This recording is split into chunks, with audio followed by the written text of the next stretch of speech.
আজ আমাদের গ্রাম ভবানীপুরের একটি সত্য ঘটনা শোনাতে চলেছি তোমাদের। আমাদের এই গ্রামটি খুব বড় নয়, একদিকে শুধুমাত্র গুটি কয়েক বাড়িঘর। গ্রামটির চারিদিকে চাষের জমি, কেননা গ্রামের বেশিরভাগ লোক চাষবাস করেই জীবনযাপন করত। গ্রামের পৌর হারু সরকারকে সবাই হারু খুড়ো বলেই ডাকে। তিনি ছিলেন অত্যন্ত সাদাসিধে প্রকৃতির লোক। তিনি গ্রামের বিভিন্ন লোকের জমিতে বিভিন্ন ধরনের কাজ করেই সংসার চালাতেন। তার সংসারে ছিলেন তিনি কেবলমাত্র একাই।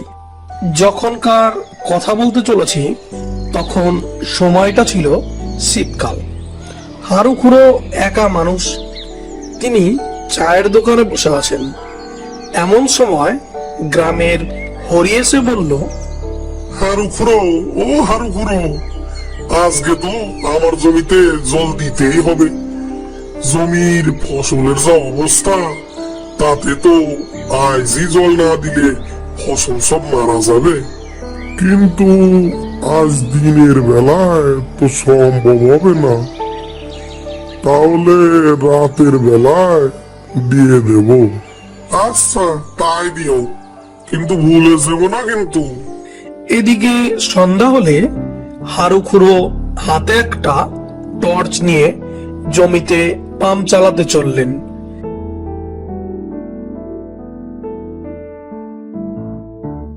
তিনি মনে মনে গান করতে করতে যাচ্ছেন। সেই দিনটিতে ছিল অত্যন্ত শীত, চারিদিকে ছিল কুয়াশাচ্ছন্ন। বেশি দূর পর্যন্ত কিছু নজরে আসছিল না।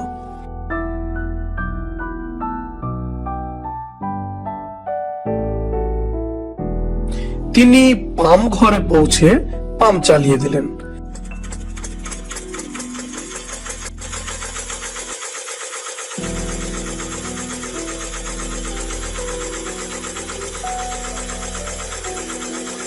তারপর তিনি সেই মাঠেরই একটা গাছের তলায় বসে রইলেন। কিন্তু কিছুক্ষণ বসে থাকার পর তার প্রচন্ড ঘুম পেল। তাই তিনি বললেন, যাই বাড়িতে গিয়ে একটু ঘুমিয়ে নিই গে। জমিতে জল হতে প্রায় সারা রাতই লেগে যাবে। এদিকে যা ঠান্ডা আর কুয়াশা, বাইরে বসে থাকলে নিঘাত শরীর খারাপ হয়ে যাবে। এই বলে তিনি বাড়ির দিকে হাঁটা দিলেন। তারপর বাড়িতে পৌঁছে তিনি শুয়ে পড়লেন। সবে মাত্র তার চোখে ঘুম এসেছে, এমন সময় হারু খুড়ো বাইরে থেকে একটা আওয়াজ শুনতে পেলেন। হারু খুড়ো, ও হারু খুড়ো, হারু খুড়ো, বাড়িতে আছো নাকি? এই ডাকের আওয়াজ শুনে হারু খুড়োর ঘুম ভেঙে গেল। তিনি ঘুম থেকে উঠে দরজা খুলে দেখেন গ্রামের রতন দাঁড়িয়ে আছে। ও রতন নাকি? কি হলো বল। তুমি কি হরির জমিতে পাম্প চালিয়েছিলে? হ্যাঁ রে, পাম্প তো চালিয়ে দিয়ে গেছি। আমি ওই পাম্পের পাশ দিয়ে বাড়ি ফিরছিলাম, দেখি পাম্প বন্ধ হয়ে আছে। তাড়াতাড়ি যাও, তাই খবরটা তোমারে দিতে এলাম। তখনই রতন খুড়ো হাতে টর্চ নিয়ে পাম্প ঘরের দিকে তাড়াতাড়ি হাঁটা দিলেন।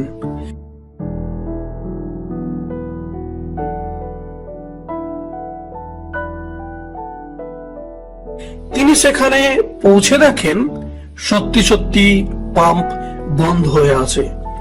তিনি পাম্প চালাতে গেলেন, কিন্তু কোনো মতেই পাম্প চলল না।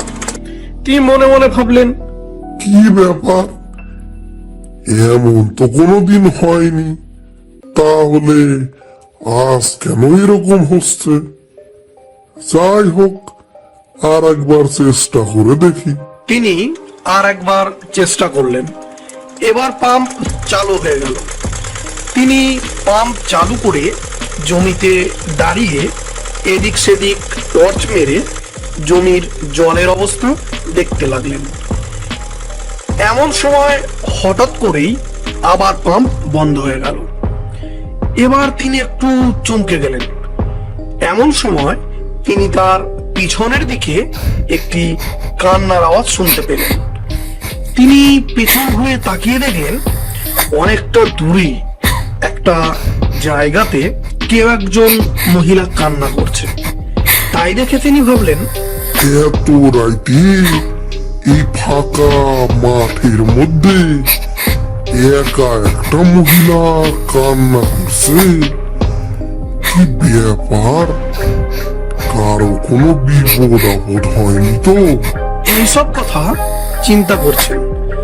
এমন সময় তিনি তাকিয়ে দেখলেন তিনি যে রাস্তায় দাঁড়িয়ে আছেন সেই রাস্তারই কিছুটা দূরে ওই নারী মূর্তি দাঁড়িয়ে কান্না করছে। এবার হারুখুড়ো অনেকটা ভয় পেয়ে গেলেন। তিনি মনে মনে ভাবলেন, এত তাড়াতাড়ি মহিলাটি কিভাবে এখানে চলে এলো? এমন সময় তিনি সেদিকে টর্চের আলো ফেলতেই আর সেই মহিলাকে দেখতে পেলেন না। হারুখুড়ো অত্যন্ত ভয় পেয়ে ঠকঠক করে কাঁপতে লাগলেন।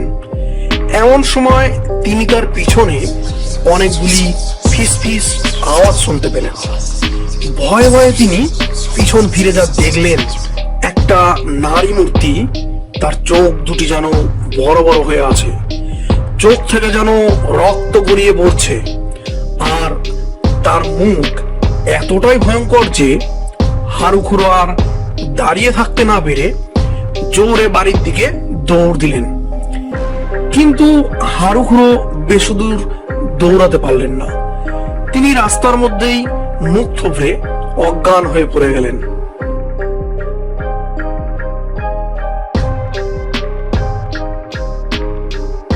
সকাল হলে যখন কিছু লোক মাঠের দিকে যাচ্ছিল তখন দেখলো হারুখুড়ো অজ্ঞান হয়ে গ্রামের মাঠের রাস্তায় পড়ে আছে। তারা তাকে ধরাধরি করে ঘরে নিয়ে আসে।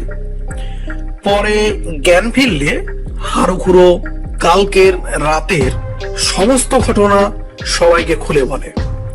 তা শুনে গ্রামের একজন মধ্যবয়স্ক লোক বলে ওঠে, অনেকদিন আগে আমার সঙ্গেও এমন একটা ঘটনা ঘটেছিল। আমি একদিন সন্ধ্যার সময় সিনেমা দেখতে যাই। সিনেমা দেখে বাড়ি ফিরতে ফিরতে অনেক রাত হয়ে গেছিল।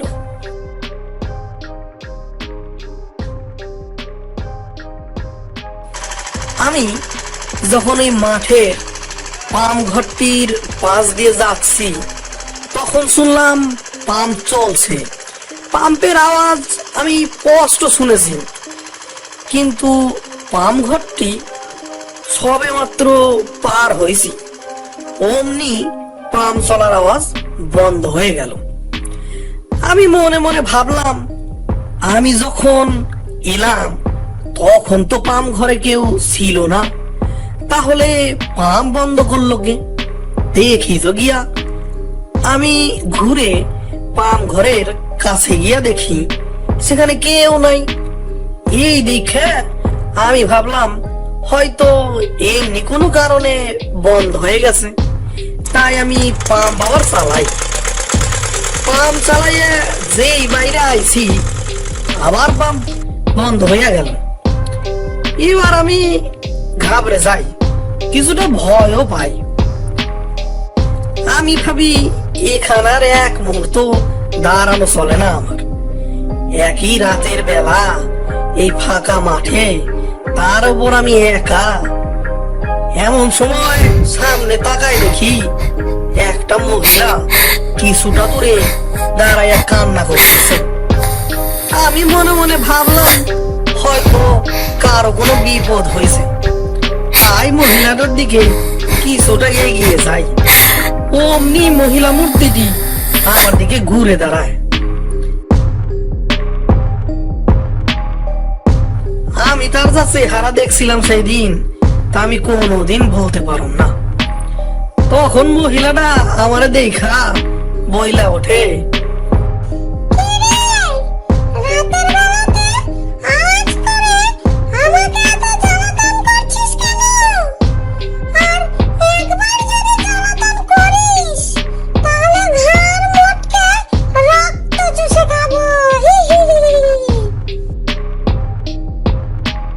আমিও সেদিন কোন রকমের প্ল্যান নিয়ে বাড়ি ফিরছিলাম।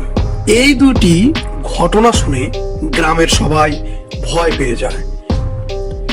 এমন সময় গ্রামেরই একজন অত্যন্ত বয়স্ক গোছের লোক বলে ওঠেন, তোদের সঙ্গে যে ঘটনাগুলি ঘটেছে তার পিছনে অনেক বড় কারণ আছে। তার এই কথা শুনে গ্রামের সবাই তার দিকে বিস্ময় চোখে তাকিয়ে থাকে। তখন বয়স্ক ব্যক্তি অনেক কয়েক বছর আগে ঘটে যাওয়া একটি মর্মান্তিক ঘটনার কথা সবাইকে খুলে বলতে থাকে। বন্ধুরা, আজকের আমাদের এই কাহিনী এ পর্যন্তই। পরবর্তী ঘটনা জানতে চাইলে আমাদের টিএন টুলস চ্যানেলের সঙ্গে থাকুন আর গল্প উপভোগ করুন।